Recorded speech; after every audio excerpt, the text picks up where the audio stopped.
The rain didn't just fall that night, it attacked. Sheets of water slammed against the windshield of Alex Thompson's old Honda Civic, like they were personally offended by his existence. He sat in the driveway for a full 5 minutes after killing the engine, headlights off, listening to the storm rage while the dashboard clock ticked past 11:47 p.m. In his left hand, he still clutched the single sheet of company letterhead that had ended 8 years of his life in corporate purgatory. Resignation accepted. Effective immediately. Best wishes in your future endeavors.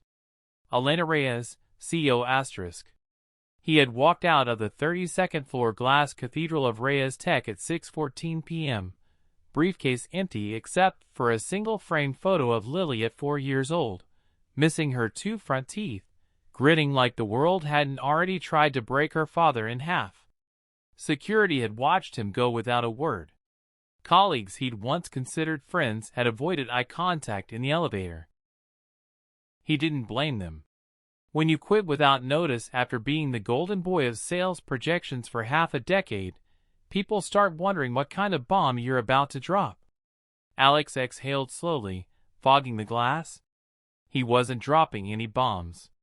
He was just trying to stop being a ghost in his own daughter's life.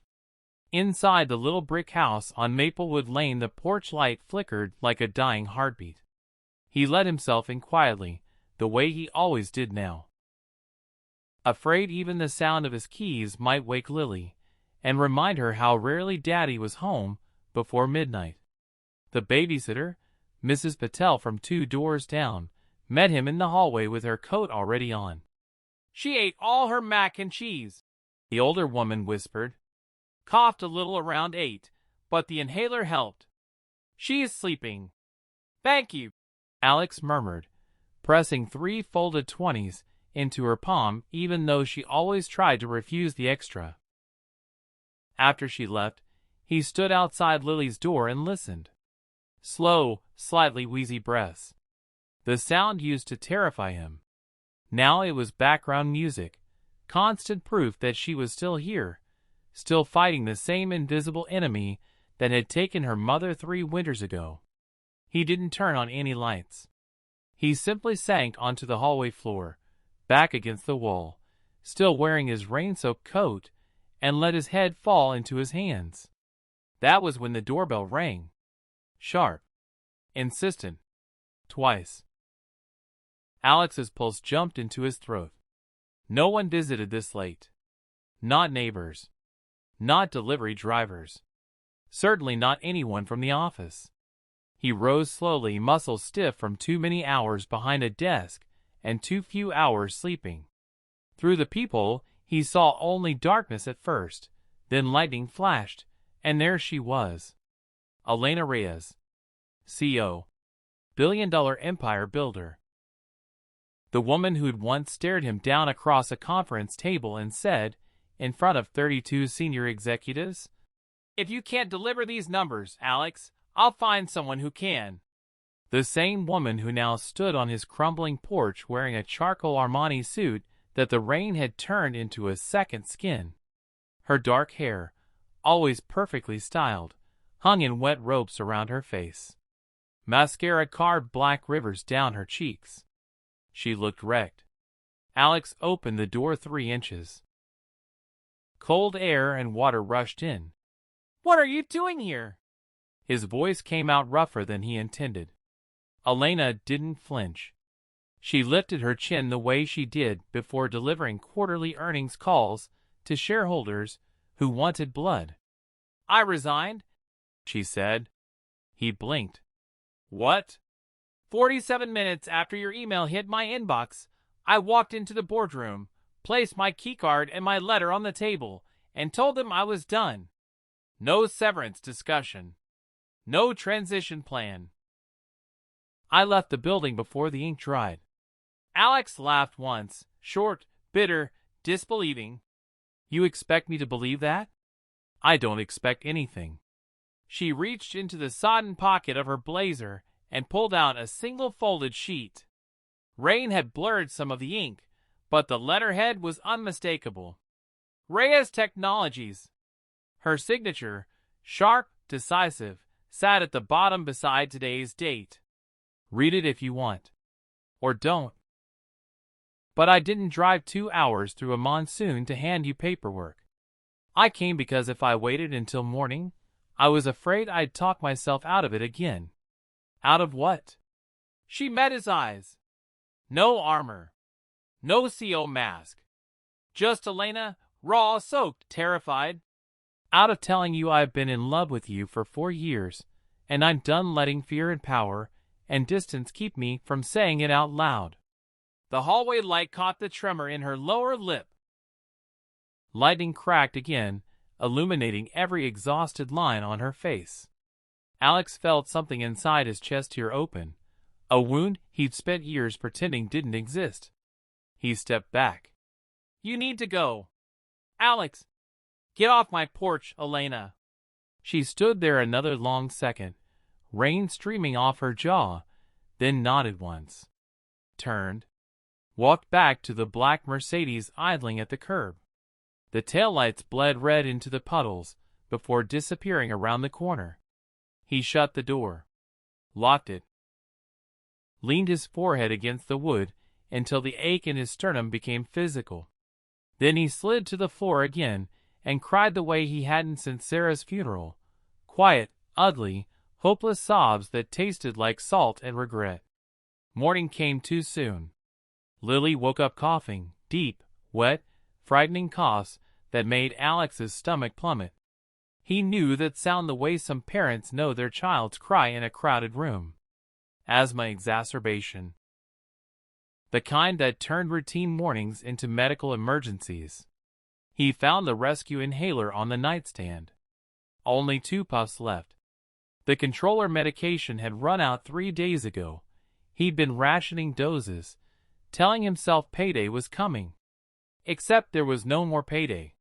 He sat on the edge of Lily's bed, rubbing slow circles on her narrow back while she leaned against his chest and fought for air. Her small fingers clutched his shirt. She didn't cry. She never cried during attacks anymore, but her eyes were wide with that old, too familiar fear. "Daddy's here," he whispered.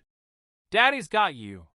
When the worst passed, he carried her to the living room couch, wrapped her in the fuzzy blanket Sarah had sewn when she was pregnant, and called the pediatrician's after-hours line. The nurse was kind but firm. They needed to see her today. New prescription. Specialist referral. Possibly nebulizer treatments at home. The cost estimates she rattled off made his vision tunnel. He hung up and stared at the wall. Lily tugged his sleeve.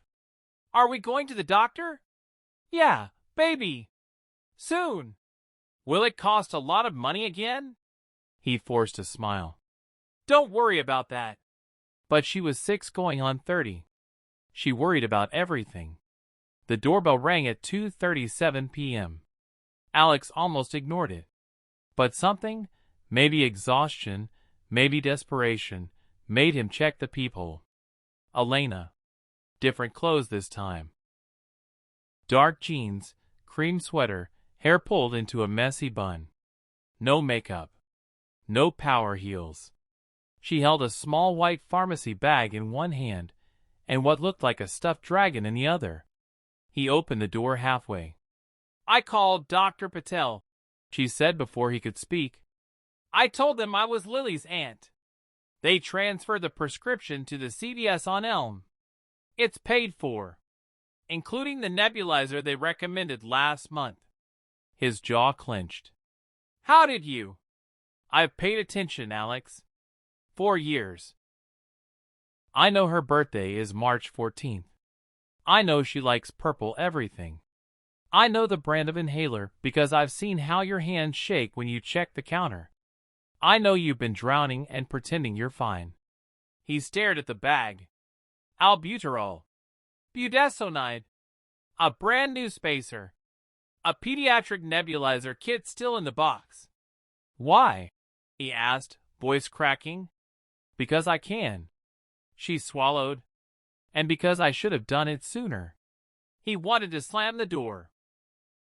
He wanted to yell at her for crossing every boundary he'd ever built. Instead, he stepped aside. Elena came in quietly. Lily looked up from the couch, eyes huge. "Who's that?" Elena knelt to her level, held out the dragon. "My name's Elena. This is Ember. She breathes fire when little girls need extra courage. Thought maybe you could borrow her for a while." Lily took the dragon carefully, like it might vanish. "Does she really breathe fire?" "Only the good kind," Elena said. "The kind that makes breathing easier." Alex watched his daughter hug the stuffed toy to her chest, then glance at him for permission. He gave the smallest nod. Elena stayed 3 hours that first day. She helped Lily with the nebulizer, calm, competent, gentle in a way Alex had never seen her. She read 2 chapters of The Dragon Princess, while Lily sat in her lap breathing in medicated mist. When Lily fell asleep against her shoulder, Elena didn't move. She just sat there stroking the little girl's hair, eyes fixed on some distant point. Alex watched from the kitchen doorway, arms crossed, heart in mutiny. When Elena finally eased Lily onto the couch and covered her with the blanket, she stood and faced him. "I'm not asking for forgiveness," she said quietly. "I'm not asking for anything. I just want to help. For as long as you'll let me." He didn't answer, but he didn't tell her to leave either. The pattern formed slowly, carefully, like ice forming on a winter lake, one thin, dangerous sheet at a time. Elena came every afternoon after Lily's nap. She brought groceries first, milk, apples, the organic peanut butter Lily liked. Then books, coloring sets, a tiny purple backpack for kindergarten. She never made a production of it. Things simply appeared. Necessary things. Thoughtful things. She listened when Alex talked about Sarah. Not the sanitized version he gave most people, but the real one. How Sarah used to dance in the kitchen at 2 a.m. making pancakes. How she laughed so loud the neighbors complained. How the last thing she said to him in the ICU was, "Promise you'll let Lily see the ocean someday." Elena never interrupted. Never offered platitudes. She just listened, eyes soft, and sometimes reached over to squeeze his hand for a second before pulling away. Nights were harder. After Lily was asleep, they sat on the porch, 2 mugs of black coffee between them, fireflies blinking in the yard. They talked about everything and nothing. The company she'd walked away from. The foundation she was quietly starting for families drowning in medical debt. The way she cried alone in her penthouse, the night he resigned because she finally understood what losing him actually felt like. He told her about the nights he'd sat in hospital parking lots after Sarah died, engine running, wondering if Lily would be better off without a father who couldn't keep the lights on. She never judged. She just said, "You're still here. That's more than a lot of people can say." He hated how much those words mattered. Weeks passed. Lily's breathing stabilized. The nebulizer treatments became routine. The specialist appointment happened. Elena drove them, sat in the waiting room with coffee and magazines, paid the copay before Alex could protest. He found the receipts later. Anonymous payments to the hospital, the pharmacy, the pulmonologist. Thousands of dollars.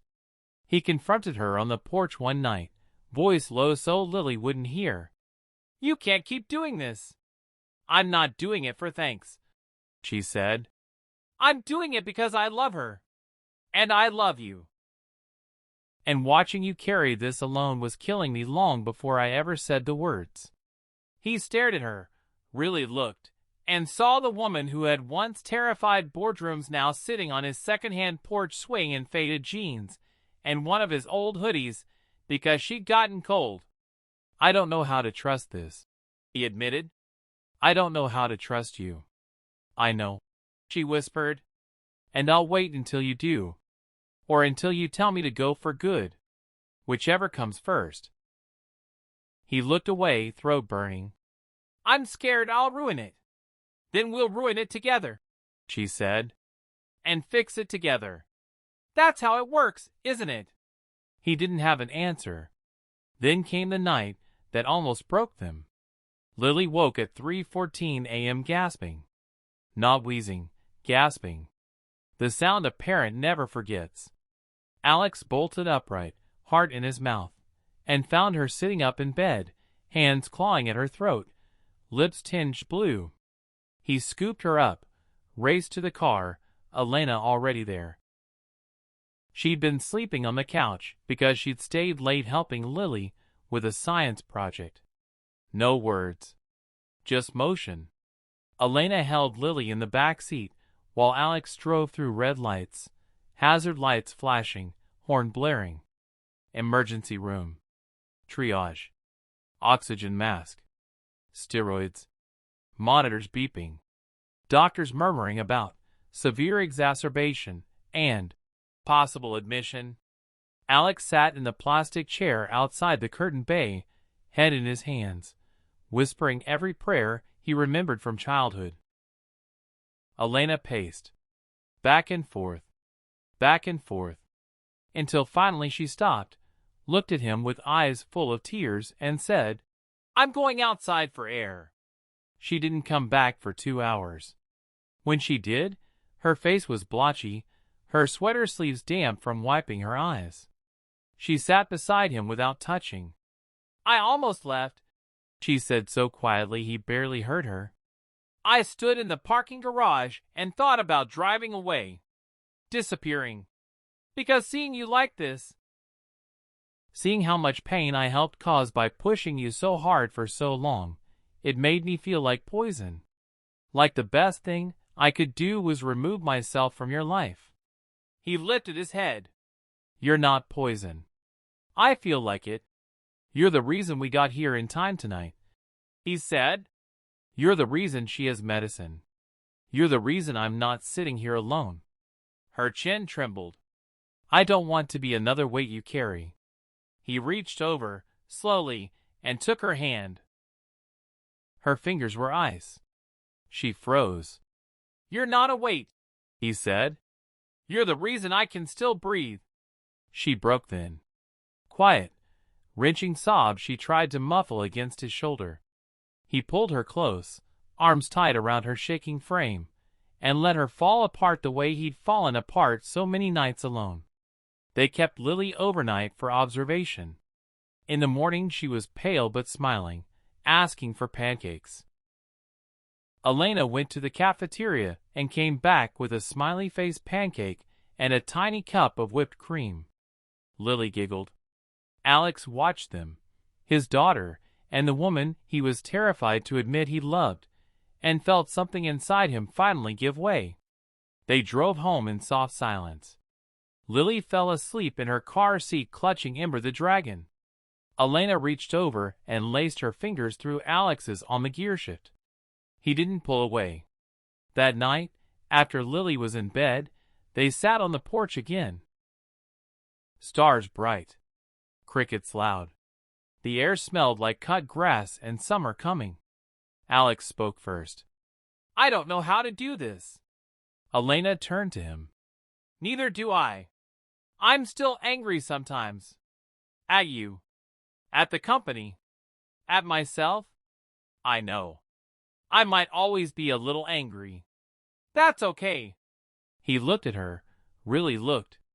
Saw the faint lines around her eyes from too many late nights. Saw the way her mouth softened when she talked about Lily.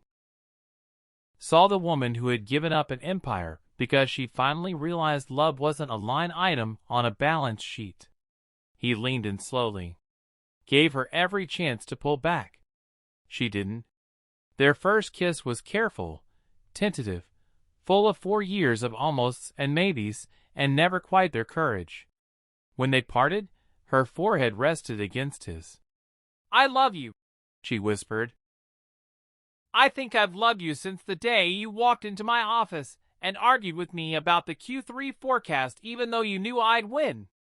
He smiled against her skin. I love you too. And I'm terrified. Good, she said. Means it's real. They sat like that until the mosquitoes drove them inside. Months passed in soft increments. Alex took a job at a smaller SaaS company, 40-hour weeks, remote options, actual vacation days. Elena launched the Reyes Family Foundation. Quietly, without press releases, helping thousands of families with medical debt. They fought sometimes. Old habits, her need for control, his fear of dependence. But they fought fair. They said sorry. They held on. Lily started calling Elena Lena. She drew pictures of the three of them holding hands under a purple sky. She asked if Lena could stay forever. One evening in late August, sun bleeding orange across the yard, Alex watched from the porch steps as Elena and Lily chased fireflies. Lily's laughter rang clear, no wheeze, no hesitation. Elena caught one in her cupped hands, showed it to Lily, then let it go. Alex stood, walked down the steps, met them in the middle of the lawn. Elena looked up, cheeks flushed, hair wild from running. He took her face in both hands, kissed her slow, deep, in front of fireflies and crickets and the little girl who was watching with wide, happy eyes. When they parted, Lily tugged Elena's hand. Are you gonna marry my daddy? Elena laughed. Soft, startled, looked at Alex. He smiled. Not tonight. But soon, maybe. Soon, Elena echoed. Lily beamed. Good. Because Ember says we need more dragons in the family. They laughed together, three voices braiding in the warm night air. Alex had quit his job to save his daughter. But love, messy, stubborn, unexpected love, had saved them all. If this story moved you, if it reminded you that sometimes the hardest seasons lead to the most beautiful places, then like the video and subscribe to the channel for more emotional love stories. Because every once in a while, the person who changes everything is the one who shows up, rain-soaked, terrified, and ready, when you least expect it.